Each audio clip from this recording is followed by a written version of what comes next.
Malayali tech ലാബിലേക്ക് എല്ലാവർക്കും സ്വാഗതം. ഇന്ന് നമ്മുടെ SQL ട്യൂട്ടോറിയൽ സീരീസിന്റെ 5ാമത്തെ വീഡിയോ ആണ്. ഇന്ന് നമ്മൾ കാണാൻ പോകുന്നത് എന്താണ് ഡേറ്റാബേസ് എങ്ങനെ MySQL ക്രിയേറ്റ് ചെയ്യാം, അതെങ്ങനെ യൂസ് ചെയ്യാം.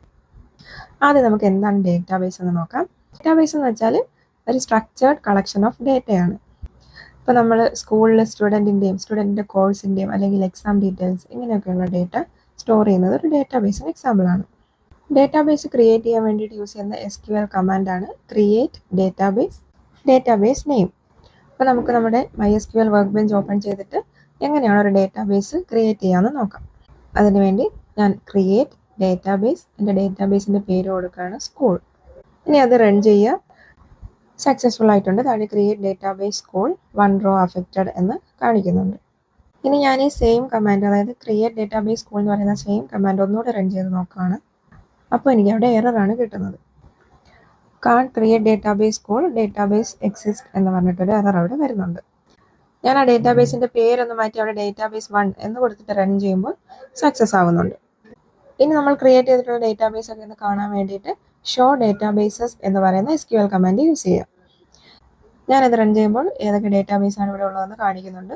ഞാനിപ്പോൾ ക്രിയേറ്റ് ചെയ്ത സ്കൂൾ, ഡേറ്റാബേസ് 1 ഇതൊക്കെ നമുക്ക് ആ ലിസ്റ്റിൽ കാണാം. ഇപ്പോൾ നമ്മൾ കറൻ്റ്ലി ഏത് ഡേറ്റാബേസിൻ്റെ ഉള്ളിലാണ് ഉള്ളതെന്ന് അറിയാൻ വേണ്ടി യൂസ് ചെയ്യുന്ന SQL കമാൻഡാണ് സെലക്ട് ഡേറ്റാബേസ്. ഞാൻ ആ കമാൻഡ് ഒന്ന് റൺ ചെയ്യാണ്. അപ്പോൾ അവിടെ ഡേറ്റാബേസ് ഒന്നും കാണിക്കുന്നില്ല. അപ്പോൾ നമ്മൾ കറൻ്റ്ലി ഒരു ഡേറ്റാബേസും യൂസ് ചെയ്തിട്ടില്ല. എനിക്ക് സ്കൂൾ എന്ന് പറയുന്ന ഡേറ്റാബേസിൻ്റെ ഉള്ളിലാണ് ഇനി എൻ്റെ ടേബിൾസ് എല്ലാം ക്രിയേറ്റ് ചെയ്യേണ്ടത്. അതിനുവേണ്ടി യൂസ് ചെയ്യുന്ന SQL കമാൻഡാണ് യൂസ് ഡേറ്റാബേസ് നെയിം. ഞാനവിടെ യൂസ് സ്കൂൾ, അതായത് എൻ്റെ ഡേറ്റാബേസ് നെയിം കൊടുത്തിട്ട് റൺ ചെയ്യുകയാണ്. അത് കംപ്ലീറ്റ് ആയിട്ടുണ്ട്. യൂസ് സ്കൂൾ 1 റോ അഫക്റ്റഡ് എന്ന ഔട്ട്പുട്ടിൽ വന്നിട്ടുണ്ട്. ഇനി ഞാൻ സെലക്ട് ഡേറ്റാബേസ് എന്ന് പറയുന്ന കമാൻഡ് ഒന്നുകൂടെ റൺ ചെയ്ത് നോക്കുകയാണ്. അപ്പോൾ അവിടെ ഡേറ്റാബേസിൻ്റെ ഉള്ളിൽ സ്കൂൾ എന്ന് കാണിക്കുന്നുണ്ട്. കാരണം ഞാനിപ്പോൾ യൂസ് ചെയ്യാൻ കൊടുത്തിരിക്കുന്നത് സ്കൂൾ എന്ന് പറയുന്ന ഡേറ്റാബേസ് ആണ്. ഇനി ഒരു ഡേറ്റാബേസ് ഡ്രോപ്പ് ചെയ്യാൻ വേണ്ടി, അതായത് ഡിലീറ്റ് ചെയ്ത് കളയാൻ വേണ്ടി യൂസ് ചെയ്യുന്ന കമാൻഡാണ് ഡ്രോപ്പ് ഡേറ്റാബേസ് നെയിം.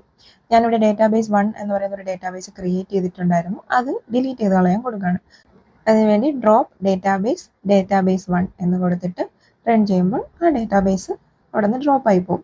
ഇനി ഷോ ഡേറ്റാബേസസ് എന്ന് പറയുന്ന കമാൻഡ് ഒന്നുകൂടെ റൺ ചെയ്ത് നോക്കിയാൽ അവിടെ ഡേറ്റാബേസ് 1 എന്ന് പറയുന്ന ഡേറ്റാബേസ് കാണാൻ പറ്റില്ല. അപ്പോൾ നമ്മൾ ഇന്ന് എന്താണ് ഡേറ്റാബേസ് എന്ന് പഠിച്ചു. അതുപോലെ എങ്ങനെ ഒരു ഡേറ്റാബേസ് ക്രിയേറ്റ് ചെയ്യാം, അതെങ്ങനെ യൂസ് ചെയ്യാം അല്ലെങ്കിൽ സെലക്ട് ചെയ്യാം, ദെൻ ഒരു ഡേറ്റാബേസ് എങ്ങനെ ഡ്രോപ്പ് ചെയ്യാം, ഇത്രയാണ് ഇന്ന് പഠിച്ചത്. ഇനി ഈ ഡേറ്റാബേസിൻ്റെ ഉള്ളിൽ ടേബിൾസ് ക്രിയേറ്റ് ചെയ്യുന്നത് എങ്ങനെയാണെന്നൊക്കെ നമുക്ക് അടുത്ത വീഡിയോയിൽ കാണാം. അപ്പോൾ വീഡിയോസ് ഇഷ്ടമാവുന്നുണ്ടെങ്കിൽ ലൈക്ക് ചെയ്യുക, ഷെയർ ചെയ്യുക, സബ്സ്ക്രൈബ് ചെയ്യുക. താങ്ക്